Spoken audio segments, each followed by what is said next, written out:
Congress party ముఖ్యమంత్రి రేవంత్ రెడ్డి గారి నాయకత్వం ఈరోజు వేతనాలు పెంచినందుకు ముఖ్యమంత్రికి కానీ వివేక్ గారికి కానీ ప్రత్యేకంగా ధన్యవాదాలు తెలుపుతూ ఈరోజు ఇంతకు మొదలు కూడా మేడే సందర్భంగా చాలాసార్లు కూడా మేము కార్మికుల గురించి మాట్లాడడం జరిగింది. ఎందుకంటే వాళ్ళకు 12,000 13,000 ఇట్లా జీతం ఇస్తుర్రే, వాళ్ళకి ఎక్కడికి కూడా సరిపోని పరిస్థితుల్లో ఏర్పడ్డది.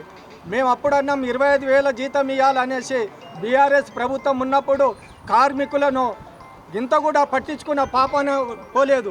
అదేవిధంగా కాంగ్రెస్ పార్టీ అధికారంలోకి వచ్చినాక సన్న బియ్యం కానీ, రేషన్ కార్డులు కానీ, ఉచిత బస్సు కానీ ప్రతి ఒక్కరికి గరీబులకు అందరు సుఖ సంతోషాలుగా ఉండాలనే ఉద్దేశం మీద కాంగ్రెస్ ప్రభుత్వము మహిళలకు కానీ అందరికీ ఉచిత బస్సు ఇచ్చుకుంటూ ఈరోజు ఈ శాలరీ సరిపోతలేదని 3 పూటలు అన్నం తినాలా, లేకుంటే భార్యాభర్తలు ఇద్దరు కలిసి పనిచేస్తూ కూడా సరిపోలేదు.